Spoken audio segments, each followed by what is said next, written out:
بسم اللہ الرحمن الرحیم۔ السلام علیکم۔ اب ہم کتاب بہلول دانا کا پارٹ نمبر 4 پڑھیں گے۔ نمبر 12۔ ہارون کو اندازہ ہو گیا تھا کہ بہلول ایک بے ضرر اور مفید انسان ہے۔ اس کی شگفتہ باتوں کی حکمت تفانُن طبعی کا ذریعہ بھی بنتی تھی۔ وہ بغداد شہر کا ایک پسندیدہ اور ہر دل عزیز کردار تھا۔ جب بھی ہارون اس کے ساتھ سختی کرنا چاہتا، اس کی شوخی میں چھپی ہوئی دانش مندی اسے صاف بچا لے جاتی۔ بہلول کی تمام زندگی اسی آنکھ مچولی میں گزری۔ ہارون کوشش کرتا رہا کہ اسے کسی طرح پھانس لے یا اس کا قصہ ہی تمام کر دے، مگر جسے اللہ رکھے اسے کون چکھے۔ بہلول اپنی دیوانگی کا لبادہ اوڑھے اس کے اور اس کے وزیروں کے سامنے کھڑا انہیں آئینہ دکھاتا رہا۔ وہ اپنے پاگل پن کی آڑ میں نہ صرف اپنی جان بچاتا رہا بلکہ انہیں علم و حکمت کی تعلیم بھی دیتا رہا اور اپنے جنون کا سہارا لے کر عوام کی مشکلیں حل کرتا رہا۔ ایک مرتبہ خراسان کا ایک مشہور فقیہ بغداد آیا۔ ہارون کو بھی اس سے ملاقات کا اشتیاق ہوا۔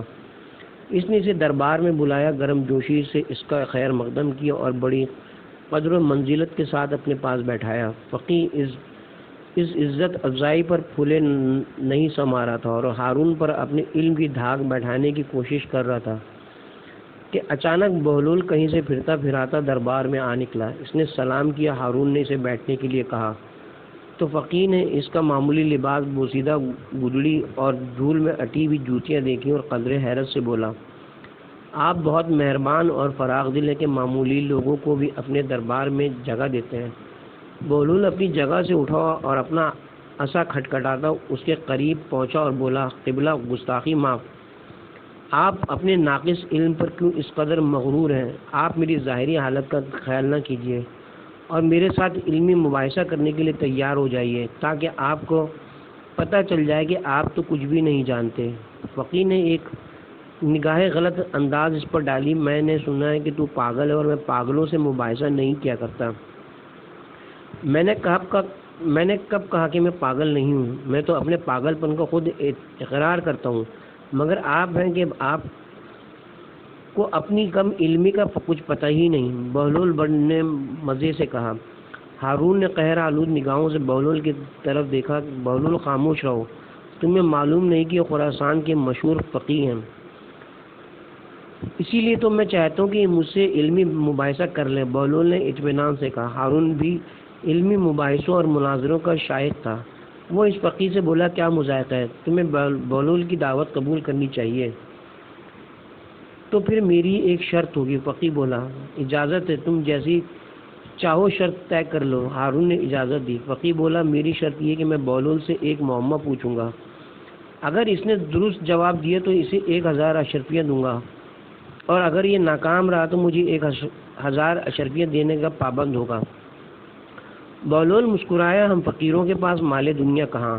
ہاں، میں خود کو آپ کے سپرد کرتا ہوں کہ آپ ایک غلام کی طرح مجھ سے کام لیں اور اپنی 1000 اشرفی پوری کر لیں، اور اگر میں 1000 اشرفی جیت گیا تو وہ ناداروں اور محتاجوں کا حصہ ہے کہ امیر المومنین علی مرتضیٰ علیہ السلام فرماتے ہیں کہ جہاں بھی دولت ضرورت سے زیادہ ہے وہاں یقیناً کسی حقدار کا حق ضائع ہو رہا ہے۔ مجھے منظور ہے، اور کیا تم تیار ہو کہ میرا معمہ حل کرو؟ فقیہ نے کہا، بصر و چشم۔ بہلول نے جواب دیا، عالی جاں آپ کی بھی اجازت ہے؟ فقیہ نے ہارون سے پوچھا۔ اجازت ہے، ہارون نے شاہانہ تمکنت سے کہا۔ فقیہ نے اپنا معمہ پیش کیا۔ ایک گھر میں ایک عورت اپنے شرعی شوہر کے ساتھ بیٹھی ہے۔ اسی گھر میں ایک شخص نماز پڑھ رہا ہے اور دوسرا روزے سے ہے۔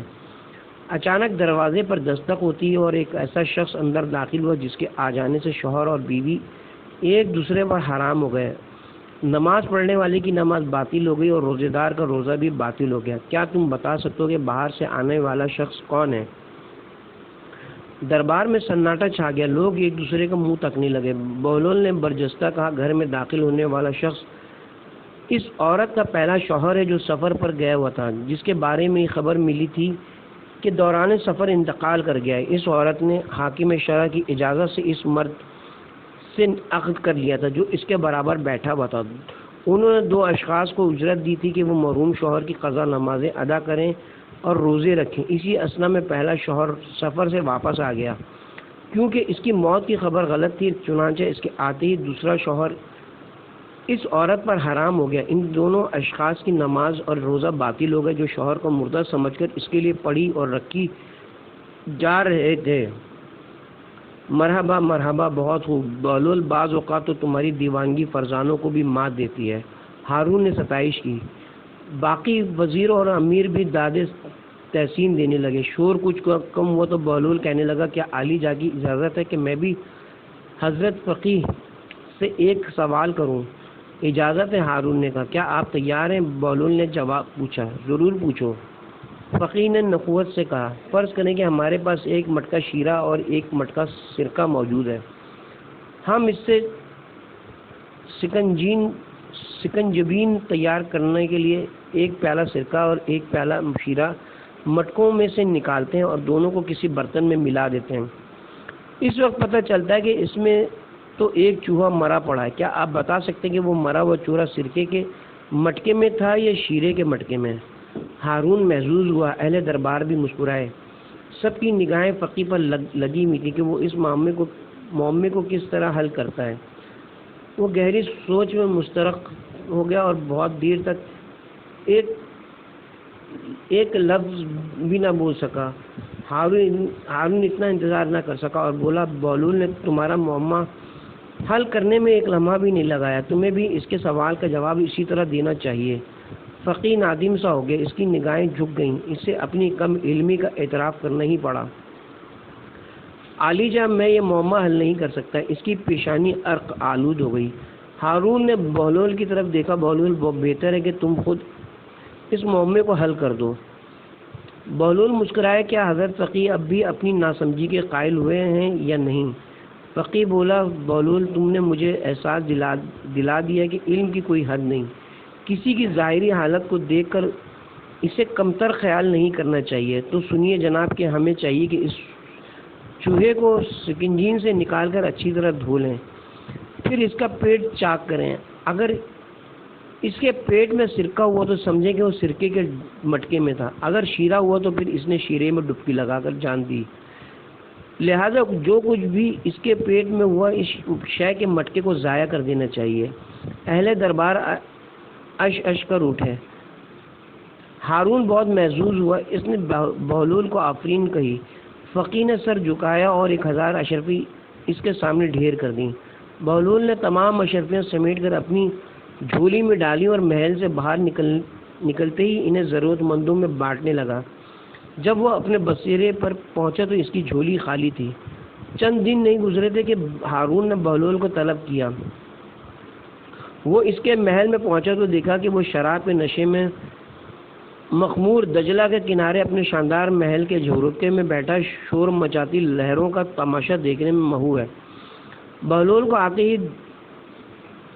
بہلول کو دیکھتے ہی وہ نشے کی ترنگ میں بولا، بہلول، اس روز تو نے اس بیچارے فقیہ کا ناطقہ بند کر دیا تھا، اتفاقاً تیرا داؤ لگ گیا تھا اور وہ احمق بھی نیرا گاؤدی نکلا، مگر آج میں تجھے عاجز کر کے رہوں گا اور اس جھروکے میں سے تجھے دجلہ میں پھینکوا دوں گا اور تو اسی طرح دجلہ کی موجوں میں غوطے کھائے گا جس طرح تیرے معاملے میں چوہا شیرے اور سرکے کے مٹکے میں ڈبکیاں لگاتا رہا تھا۔ اور اگر میں نے معاملہ بوجھ لیا تو، بہلول نے کہا، تو پھر 1000 اشرفیاں انعام میں ملیں گی۔ اس نے بڑی شان سے کہا، جناب عالی، مجھے اشرفیوں کی قطعاً کوئی ضرورت نہیں ہے، ہاں میری ایک اور شرط ہے، اگر وہ منظور ہو تو کوئی بات بھی ہے۔ بہلول بولا، بیان کرو۔ ہارون نے حکم دیا، اگر میں نے معاملے کا صحیح جواب دیا تو اس کے بدلے میں 100 قیدیوں کو رہا کرنا ہوگا، مگر وہ جن کے نام میں بتاؤں گا۔ بہلول نے اپنی شرط پیش کی۔ ہارون ہنسا، یہ بات کی ہے، مگر مجھے منظور ہے، پہلے تم معاملہ تو بوجھ لو، دیکھو تمہیں غوطے دلانے کے لیے دجلہ کی موجیں کتنی بے قرار ہیں۔ موجوں کی بے قراری کی زبان تو وہی سمجھ سکتے ہیں جو دریاؤں کا رخ موڑ دینے کی طاقت رکھتے ہیں۔ آپ اپنا معاملہ پوچھیں، بہلول نے کڑے لہجے میں کہا۔ ہارون گویا ہوا، تو سنو، اگر کسی شخص کے پاس ایک بکری، ایک بھیڑیا اور گھاس کا گٹھا ہے اور وہ چاہتا ہے کہ دریا پار کر لے، تو اسے کیا طریقہ اختیار کرنا چاہیے کہ نہ بکری گھاس کو کھائے اور نہ بھیڑیا بکری کو؟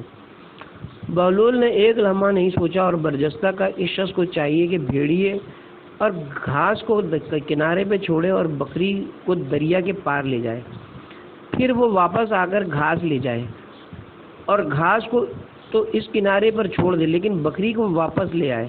اب بکری کو تو اس کنارے پہ چھوڑ دے لیکن بھیڑیے کو پار لے جائے، واپس آ کر وہ بکری کو لے جا سکتا ہے۔ اس طرح نہ بکری گھاس کھائے گی نہ بھیڑیا بکری کو کھا سکے گا۔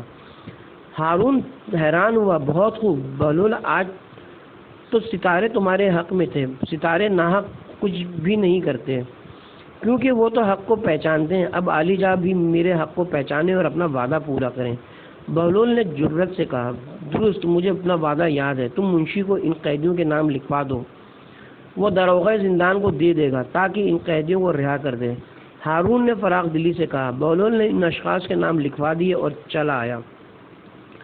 ہارون کا نشہ اترا تو اس کے مقرب نے اسے وہ فہرست دکھائی جو بہلول نے لکھوائی تھی اور بولا، حضور نے بہلول کے ساتھ کچھ زیادہ ہی فیاضی کا برتاؤ کیا ہے، اگر آپ اس فہرست کو ایک مرتبہ ملاحظہ فرما لیں تو بہت مناسب ہوگا۔ ہارون نے فہرست دیکھی تو ہوش میں آ گیا۔ او بہلول، تو کیسا غضب کا شریر اور فسادی ہے، یہ سب تو ان لوگوں کے نام ہیں جنہیں بغاوت کے جرم میں قید کیا گیا ہے۔ یہ لوگ موسیٰ بن جعفر کے دوستار ہیں اور خلافت ہاشمیوں کا حق سمجھتے ہیں۔ عالی جان، میں بھی اس فہرست کو دیکھ کر ٹھٹک گیا تھا، اس لیے میں نے یہی مناسب سمجھا کہ حضور اس پر ایک نگاہ ڈالیں۔ یہ سب کے سب تو باغی ہیں، مقرب نے کہا، مگر ہم وعدہ کر چکے ہیں، ایسا نہ ہو کہ وہ دیوانہ ہمیں بدنام کرے۔ ہارون نے فکر مندی سے کہا، اس میں پریشان ہونے کی ضرورت نہیں، حضور 10 آدمیوں کی رہائی کا حکم صادر فرمائیں جن کا جرم ذرا کم سنگین ہے، صفر ہم ساتھ خود بڑھا لیں گے۔ مقرب نے ہوشیاری سے کہا۔ ہارون مسکرایا، اس دیوانے کے ساتھ یہی ہونا چاہیے۔ نمبر 13۔ ایک روز بہلول اپنے فقر کی شان میں مست قدم اٹھاتا ہارون کے محل میں پہنچا اور بے باکی سے آگے بڑھتا ہارون کے برابر جا بیٹھا۔ ہارون کے نخوت اور غرور کو اس کی ادب پسند نہیں آئی۔ اس نے سوچا کہ کسی طرح اس کو زج کرے، اس لیے اس سے مخاطب ہو کر بولا، کیوں بہلول، میرے معمے کا جواب دو گے؟ ضرور دوں گا، بشرطے کہ آپ اپنے قول پر پورے اتریں اور پہلے کی طرح وعدہ خلافی نہ کریں۔ بہلول نے واضح کیا، اور تم بھی سن رکھو کہ اگر تم نے میرے معمے کو فوراً حل کر لیا تو تمہیں انعام 1000 اشرفی ہوگا، اور اگر تم جواب نہ دے سکے تو تمہاری داڑھی کی خیر نہیں۔ اس سے منوانے اور گدھے کی سواری کے لیے تیار ہو جاؤ۔ میں نے اشرفیاں کیا کرنی ہیں، میری شرط تو کچھ اور ہے۔ بہلول بولا، شرط بیان کی جائے۔ ہارون نے کہا، میری شرط یہ ہے کہ اگر میں نے معمے کو حل کر دیا تو عالی جا مکھیوں کو حکم دے دیں کہ وہ مجھے نہ ستایا کریں، مکھیاں مجھے بہت تنگ کرتی ہیں۔ بہلول نے بڑی سنجیدگی سے درخواست کی۔ اہل دربار کے ہونٹوں پر مسکراہٹ آئی لیکن وہ ہارون کے خوف سے ضبط کر گئے۔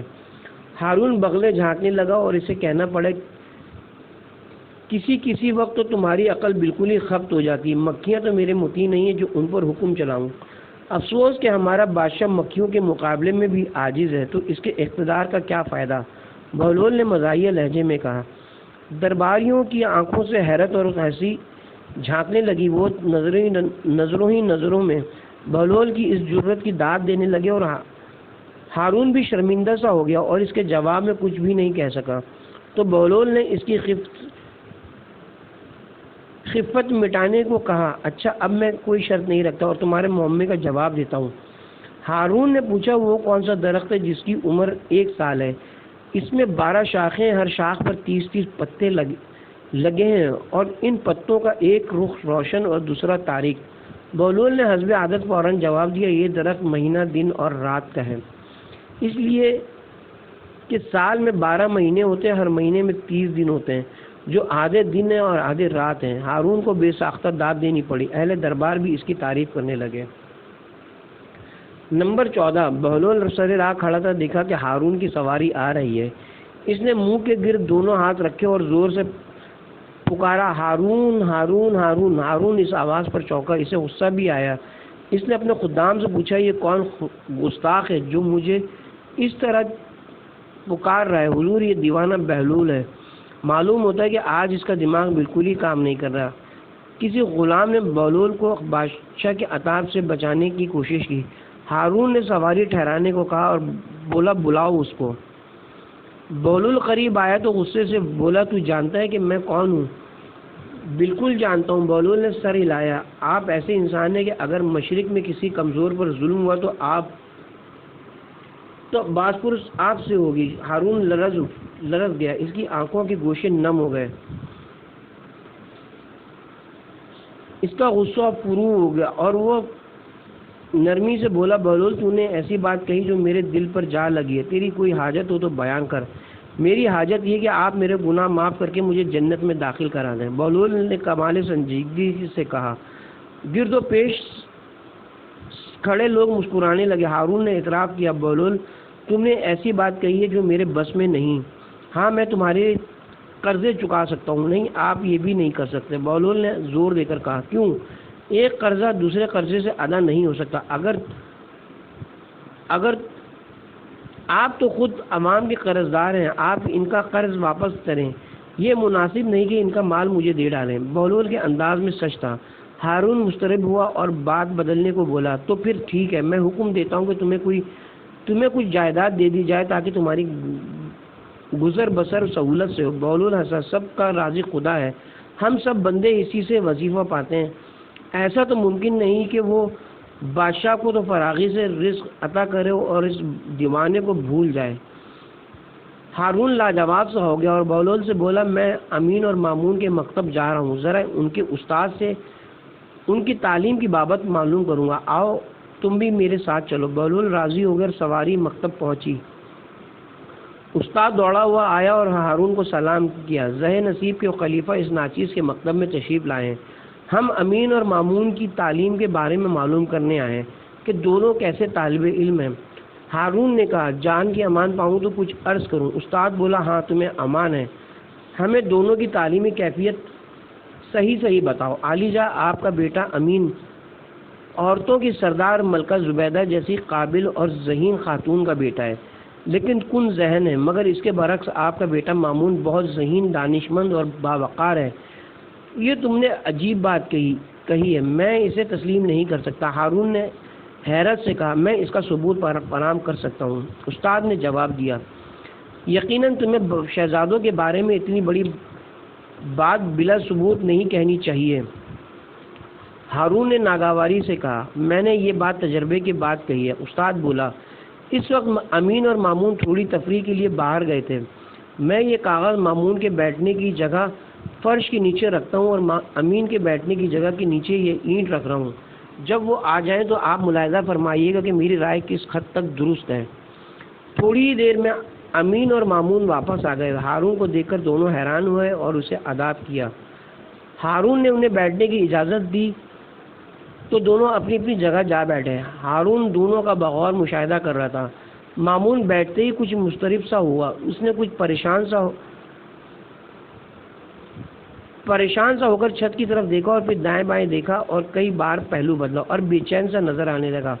استاد نے شفقت سے پوچھا، کیوں مامون، خیریت تو ہے؟ میں تمہیں کچھ پریشان سا دیکھ رہا ہوں۔ استاد محترم، میں اپنے بیٹھنے کی جگہ پر کچھ تبدیلی سی محسوس کر رہا ہوں۔ مامون نے کچھ سوچتے ہوئے جواب دیا، کیسی تبدیلی؟ ایسا محسوس ہوتا ہے استاد محترم جیسے میری بیٹھنے کی جگہ ایک کاغذ بھر اونچی ہو گئی ہے یا چھت کاغذ بھر نیچی ہو گئی ہے۔ مامون بولا، امین کیا تمہیں بھی ایسا ہی محسوس ہوتا ہے جیسے تمہارا بھائی کہہ رہا ہے؟ استاد نے امین کو مخاطب کیا، نہیں ایسی تو کوئی بات نہیں، امین نے جواب دیا۔ استاد نے معنی خیز نگاہوں سے ہارون کی طرف دیکھا اور بولا، علی جا پسند فرمائیں تو دوسرے کمرے میں تشریف رکھیں۔ ہارون نے اجازت دی اور استاد کے ساتھ دوسرے کمرے میں چلا آیا۔ بہلول بھی ان کے ہمراہ تھا۔ استاد نے مطمئن لہجے میں کہا، الحمدللہ کہ میں نے آپ کے سامنے اپنی رائے کا ثبوت بھی پیش کر دیا۔ حیرت ہے، امین کی ماں عرب کی ذہین عورتوں میں سے کوئی اس کا ہمسر نہیں، لیکن اس کا بیٹا ہارون نے جیسے اپنے آپ سے کہا، میں سمجھ میں نہیں آتا کہ اس کا کیا سبب ہے۔ بہلول آگے بڑھا، اس کا سبب مجھے معلوم ہے، اگر علی جا کو ناگوار نہ ہو تو بیان کروں، میں سخت ترین الجھن میں ہوں۔ ہارون نے کہا۔ بہلول بولا، اولاد کی دانش مندی اور ذہانت کے اسباب دو ہیں۔ اول یہ کہ عورت اور مرد کے درمیان رغبتوں اور فطری خواہش ہو تو ان کی اولاد ذہین، ہوشیار اور عقل مند ہوتی ہے۔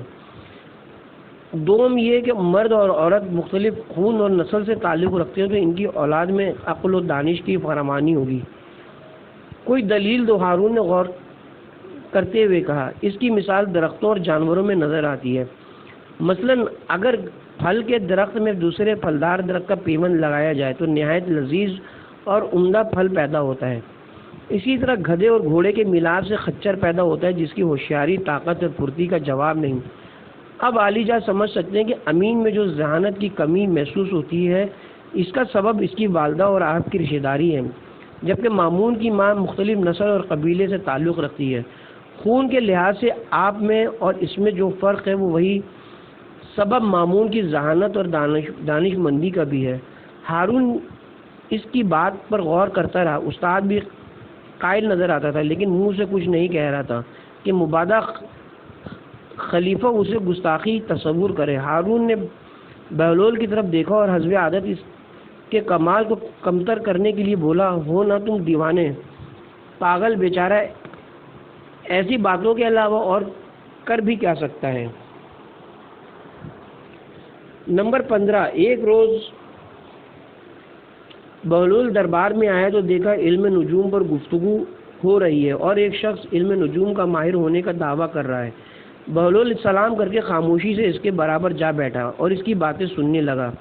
جب وہ اپنے بارے میں بہت کچھ کہہ چکا تو بہلول نے کہا، حضرت ماشاءاللہ آپ کی مہارت کے کیا کہنے، لیکن کیا آپ بتا سکتے ہیں کہ آپ کے پاس کون بیٹھا ہوا ہے؟ نجومی بہلول سے واقف نہیں تھا، اس لیے اس نے لا علمی کا اظہار کیا، نہیں میں نہیں جانتا۔ بہلول مسکرایا، اگر آپ اپنے برابر بیٹھنے والے کو نہیں جانتے تو پھر آسمان کے ستاروں کے بارے میں کچھ جاننے کا دعویٰ کس طرح کر سکتے ہیں؟ وہ شخص لاجواب سا ہو گیا اور تھوڑی دیر بعد اٹھ کر چلا گیا۔ دربار ابھی منعقد تھا کہ حاجب نے صدا دی کہ کوئی سیاح حاضر خدمت ہونا چاہتا ہے۔ ہارون نے اجازت دی اور وہ آیا اور ہارون کو تعظیم دی۔ ہارون نے اس سے مختلف ملکوں کے بارے میں سوالات کیے جہاں جہاں وہ جا چکا تھا۔ وہ گفتگو کے فن میں ماہر تھا، اس نے مختلف ملکوں کی پیداوار، جواہرات اور مصنوعات کے بارے میں تفصیلی طور پر بتایا اور ہندوستان کا تذکرہ کرتے ہوئے بولا، عالی جا ہندوستان ایک عجیب جادو نگری ہے، وہاں علم و حکمت کا بڑا شہرہ ہے۔ شاید میری بات پر آپ کو یقین نہ ہے کہ ہندوستان میں ایک ایسی معجون بنائی جاتی ہے جس کے باقاعدہ استعمال سے انسان میں جوانی کی قوت اثر نو بحال ہو جاتی ہے۔ اگر 60 سال کا بوڑھا وہ معجون استعمال کرے تو خود کو 20 برس کا جوان پائے گا۔ کمال ہے، اس علاقے میں طب کے ایسے معجزے بھی ملتے ہیں۔ ہارون نے تعجب سے کہا، حضور اگر پسند فرمائے تو میں ہندوستان سے وہ معجون تیار کروا کر لا سکتا ہوں۔ سیاح مؤدب لہجے میں بولا۔ ہارون کے دل میں پہلے ہی اشتیاق پیدا ہو چکا تھا۔ اس نے سیاح سے پوچھا، وہ معجون تیار کرنے پر کتنا خرچ آئے گا؟ ذل سبحانی، اس میں بہت سی قیمتی جڑی بوٹیاں اور جواہرات کے کشتے شامل کیے جاتے ہیں، اس کی تیاری پہ اخراجات کچھ زیادہ ہی اٹھتے ہیں۔ سیاح نے بتایا، تمہارا کیا خیال ہے کہ ہم وہ اخراجات ادا نہیں کر سکتے؟ ہارون نے درستی سے کہا، نعوذ باللہ عالی جا، یہ حقیر تو ایسا خیال بھی دل میں نہیں لا سکتا۔ میں نے تو اس لیے یہ کہا ہے کہ کہیں اہل دربار میں سے کوئی اسے جھوٹ یا غلط نہ سمجھے۔ اس نے گھبرا کر جواب دیا، اہل دربار میں ایسی حرکت کرنے کی جرت نہیں ہے، اللہ تعالیٰ نے ہر حال میں جان بچانے کا حکم دیا ہے۔ بہلول نے چپکے سے کہا، بتاؤ اس پر کتنا خرچہ آئے گا؟ ہارون نے استفسار کیا، عالی جا اس کے لیے 50,000 دینار درکار ہوں گے۔ سیاح نے بتایا، رقم دے دی جائے۔ ہارون نے خزانچی کو حکم دیا، خزانچی نے اس کو رقم دے دی اور وہ روانہ ہو گیا۔ اس واقعے کو ایک عرصہ ہو گیا مگر وہ لوٹ کر نہیں آیا۔ ہارون کو بھی اندازہ ہو گیا تھا کہ وہ کوئی دھوکے باز تھا جو اسے فریب دے کر رقم ہتھیار لے گیا ہے۔ ایک روز دربار میں اس شخص کا پھر تذکرہ ہوا۔ ہارون نے متاسف لہجے میں کہا، اس شخص نے کیسی ہماری آنکھوں میں دھول جھونکی ہے، اگر وہ کہیں ہاتھ لگ جائے تو اس سے کئی گنا زیادہ رقم وصول کی جائے گی اور اس کمبخت کا سر کاٹ کر بغداد کے دروازے پر آویزہ کیا جائے گا تاکہ دوسرے لوگ عبرت حاصل کریں۔ بہلول بھی دربار میں موجود تھا، وہ بے ساختہ ہنس دیا۔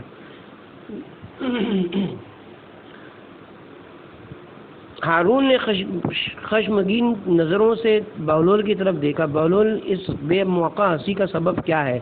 کیا تم اس گستاخی کی وجہ بیان کر سکتے؟ بہلول کی ہنسی نہیں رکی۔ حضور، مجھے ایک قصہ یاد آ گیا ہے۔ کون سا قصہ؟ ہارون نے استفسار کیا۔ بہلول نے ہنسی روک کر کہا، اس دھوکے باز سیاح کا قصہ بالکل ایسا ہی ہے جیسا مرغ، بڑھیا اور لومڑی کا قصہ ہے۔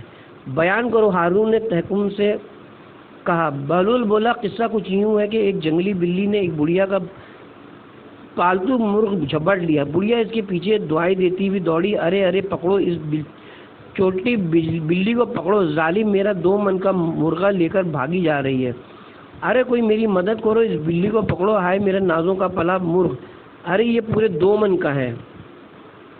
بلی نے جو بڑھیا کا شور و غل سنا تو پریشان ہو گئی اور غصے سے بولی، دیکھو یہ بڑھیا کس قدر جھوٹ بول رہی ہے، یہ اتنا سا مرغ بھلا 2 من کا ہے۔ اتفاقاً ایک لومڑی قریب سے گزر رہی تھی۔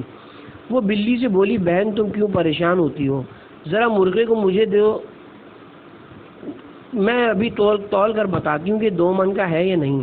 بلی نے مرغ لومڑی کو دے دیا۔ اس نے مرغ دبوچا اور یہ کہہ کر غائب ہو گئی کہ بہن بلی، بڑھیا سے کہہ دینا کہ اس کا مرغ 3 من کا ہے۔ ہارون اپنی ہنسی نہیں روک سکا۔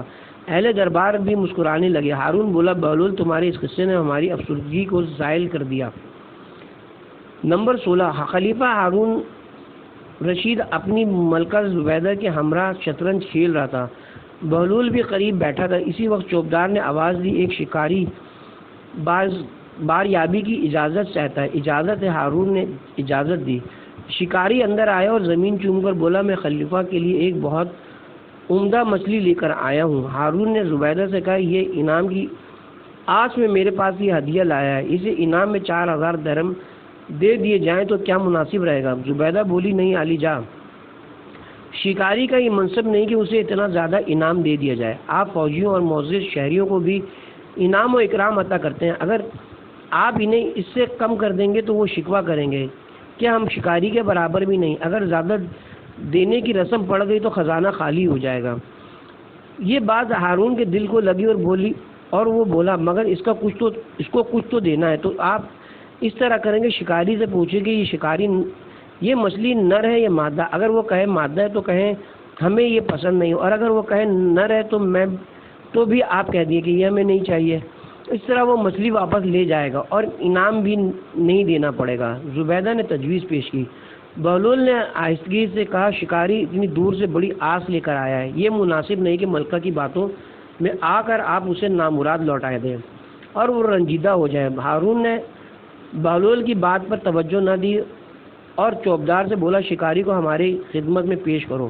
شکاری قریب آیا تھا۔ ہارون نے سوال کیا، اے شکاری، کیا تو بتا سکتا ہے کہ یہ مچھلی نر ہے یا مادہ؟ شکاری تعظیماً جھکا اور بولا، عالی جناب، یہ نر ہے نہ مادہ، یہ مچھلی تو مخنث ہے۔ ہارون بے ساختہ ہنسا اور بولا، تمہاری حاضر جوابی ہمیں پسند آئی، تمہیں 4000 درہم انعام بھی دیے جائیں گے، حضور کا اقبال بلند ہو۔ شکاری درہم لے کر دعائیں دیتا ہوا رخصت ہوا۔ جب وہ محل کی سیڑھیاں اتر رہا تھا تو ایک درہم زمین پر گر پڑا۔ شکاری رک گیا اور اس نے درہم اٹھا کر جیب میں رکھ لیا۔ ہارون اور زبیدہ بھی اسے دیکھ رہے تھے۔ زبیدہ جو اتنی رقم جانے پر افسردہ سے تھی، ہارون سے بولی، علی جا، آپ نے ملاحظہ فرمایا کہ یہ شکاری کس قدر لالچی اور کمینہ ہے، اس نے 1 درہم بھی نہیں چھوڑا، کیا حرج تھا اگر اسے محل کا کوئی اور ملازم ہی اٹھا لیتا؟ ہارون کو بھی ملکہ کی بات لائق توجہ محسوس ہوئی۔ اس نے پکار کر کہا کہ شکاری کو بلایا جائے۔ قریب بیٹھے ہوئے بہلول نے دبی زبان میں کہا، علی جا، ملکہ کے کہنے پر شکاری کو نہ روکیے۔ ہارون نے توجہ نہیں دی۔ تب تک چوبدار شکاری کو بلا لایا اور ہارون کی خدمت میں پیش کیا۔